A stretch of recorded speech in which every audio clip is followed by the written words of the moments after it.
Hello, hello.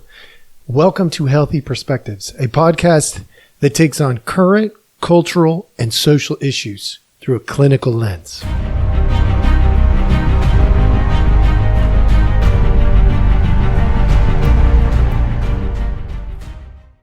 All right. Welcome back. Thank you so much for joining us. As always, we appreciate your time. And today I think this one's going to be a good one.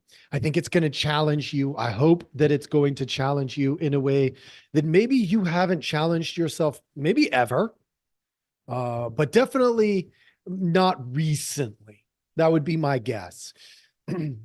So we've forgotten what pain is. We really have. If you're in the United States, if you are in poverty in the United States, you're still one of the richest people on the planet. It's hard to understand, but today I'm going to prove to you, I'm going to attempt to prove to you that we have forgotten what pain is. And I think it's causing us a lot of social problems, like a lot of them. Because we oftentimes these days are overreacting to the pain that we are encountering in ways that we probably ought not overreact. So let's go with this. Frankly, you and me haven't encountered very much pain in the last couple of days. You might be sitting there saying to yourself, I've got a disability. Okay. I'm going to prove it to you. You could be sitting there saying, well, I lost my grandfather or my friend. I think I can prove it to you. You might be sitting there saying that I am a mess. I've been to medical appointments every day this week. I think I can prove it to you too. And why do I say all of that? Because we have so many comforts that we often expect that I think it distorts our reality too much sometimes. It makes us believe that our pain is a 10 out of 10, when in fact, it's probably a 6 or a 7 out of 10. It distorts our reality. So let's get after it. Let me prove it to you. You ready? When you woke up this morning, this morning, was it warmer or cooler inside your house? If you're someplace that's hot, my guess would be it was cooler. If you're someplace cold, I'll bet it was someplace warmer. In your house, what temperature do you keep at your house? Interesting. Did you turn a faucet and have water come out? Or did you walk several miles to get dirty water to take home and boil? I'm betting you had a faucet. Most of you listening to this, you had a faucet.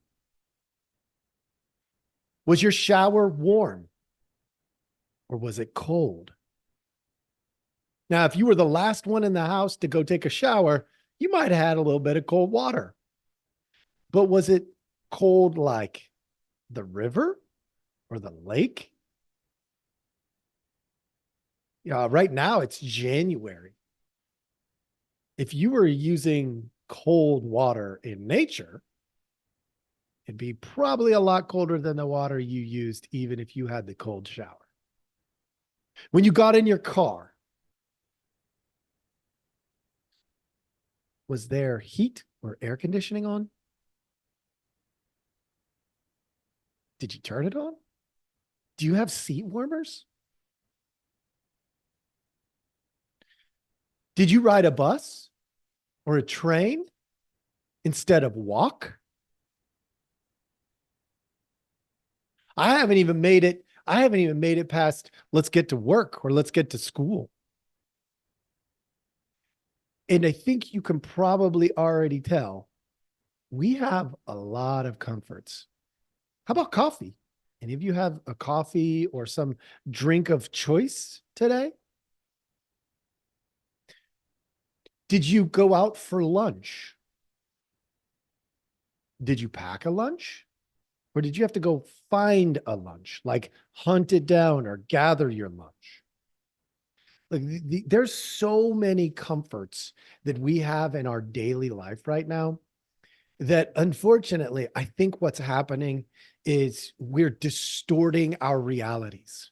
We have raised our expectations to a level that is unhealthy. Now, let me make the case for you real quick. If we are used to being uncomfortable and somebody calls us a name, let's say, but we're used to having a cold shower because we don't have hot water.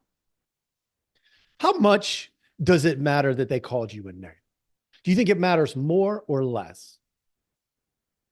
I think it's going to hit you differently because you probably care more about getting some warm water than, getting somebody to stop calling you names who's being an idiot. Okay. I mean, so what? Now, sometimes, there are different times in our lives where we are maybe socially sensitive or environmentally sensitive or relationally sensitive. That kind of stuff happens. That's a reality. So maybe the name calling does really, really hurt and in a really unique way at that particular time. I get it. I'm not trying to diminish the significance of stuff like that, like bullying and stuff like I'm not trying to diminish it. I'm trying to give you an opportunity to look at your life and ask yourself a really important question. Do the things that hurt me matter as much as I think they matter? Do they? When somebody at work disagrees with you and you walk away feeling a little dumber, a little more humbled, how much does that matter? Now, if you have a life with very little pain, like really, truly very little pain because you have so many built-in comforts, that's going to hurt a lot more than if your life has a certain type of or multiple things that are struggling at any given time. The reason that I bring this to you folks is because we've seen this rise of anxiety, this rise of fear and anger and all this stuff. And it's real. I'm not marginalizing it, saying it's not real. I do, however, believe that from a clinical vantage point, a case could be made that it is not accurate, real, but not accurate. That there is a significant enough distortion because of all the built-in comforts that we feel like our experience of it makes it feel like an extreme discomfort or even a safety issue when it's really a comfort issue. Because there is a line where the comfort crosses into safety. And sometimes I believe there are people, I know I see some of them. So, I'm not just making this part up, not any of it.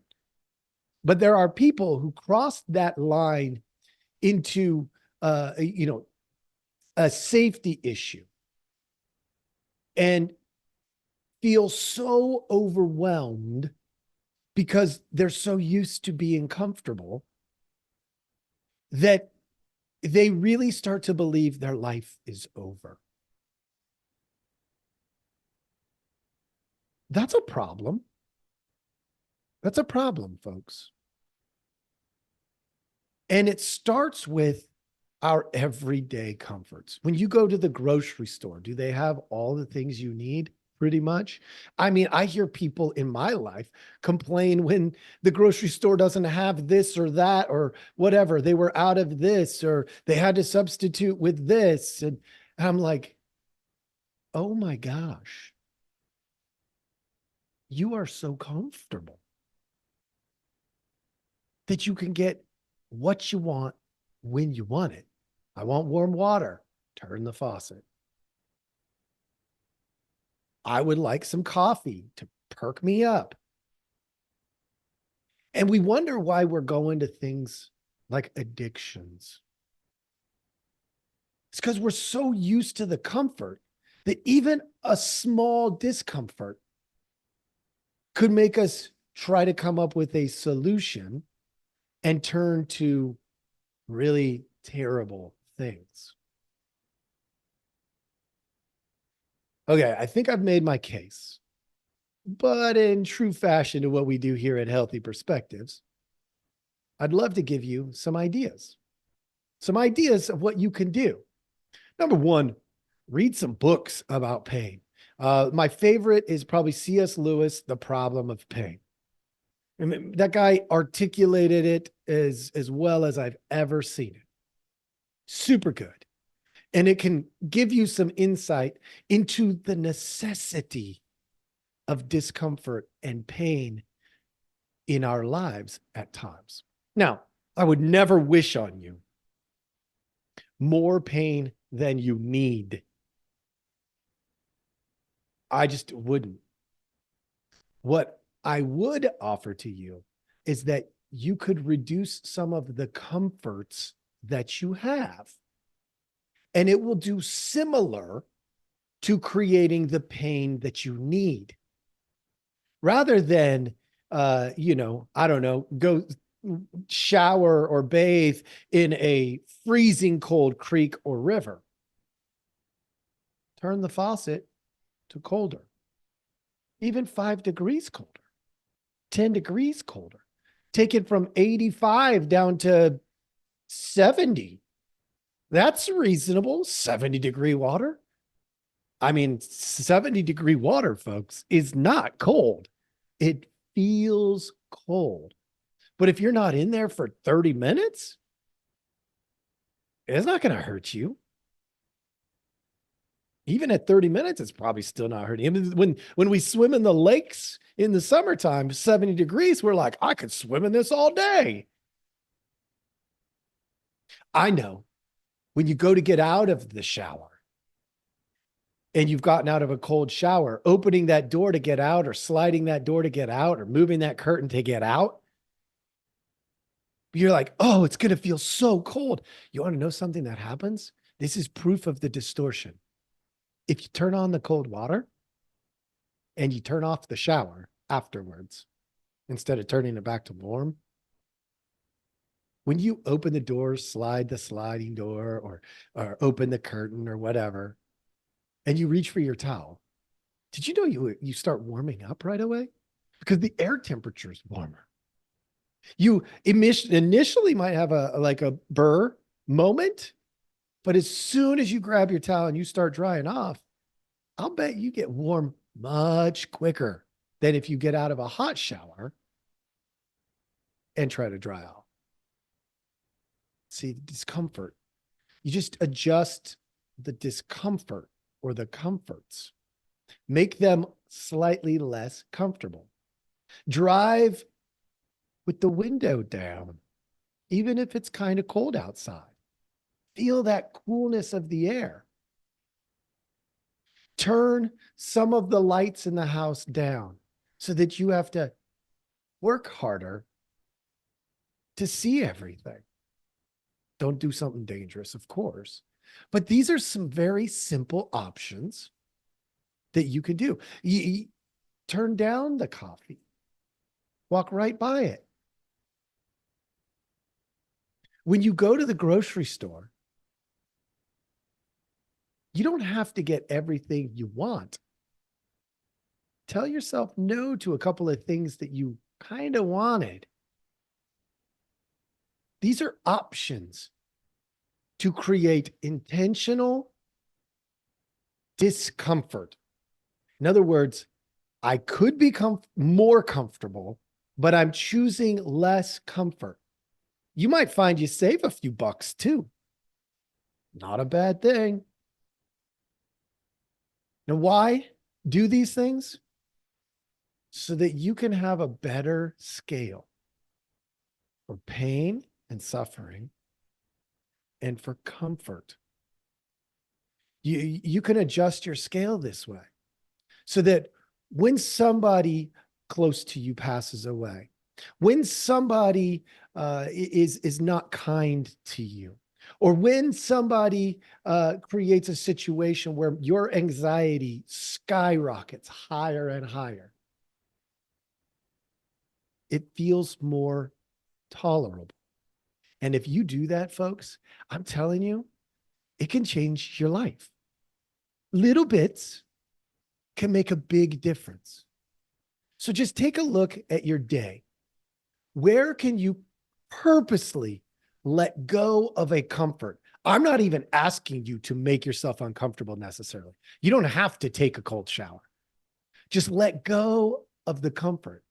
Make it a warm shower instead of a hot shower. These little adjustments can adjust your perspective. And let's be real. In this time, in 2024, it'd be really good if our scales were working accurately or more accurately. Maybe not so much like they were 200 years ago. We don't need to go all the way back to remember that pain and suffering has a place in our understanding of the world around us. Again, let me clarify. I wish none of you pain and suffering. That's not what I'm saying here. I'm wishing you perspective, a healthy perspective. I hope this was helpful. Thank you so much for joining us. If you liked this, if this was helpful, please like, subscribe, and all of those things, and have a wonderful day.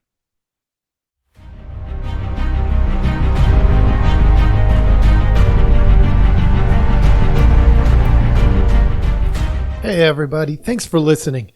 We appreciate our audience a lot, so we give you some simple ways to track us down. Please like, subscribe, and follow all the podcasts on different platforms, but you can also email us at healthyperspectives@protonmail.com, or you can check out our website at healthy-perspectives.com/podcast. It's a backward slash. So if you want to go to our landing page, if you go to healthy-perspectives.com, you'll still find us. You just got to click on the podcast button. Thank you so much.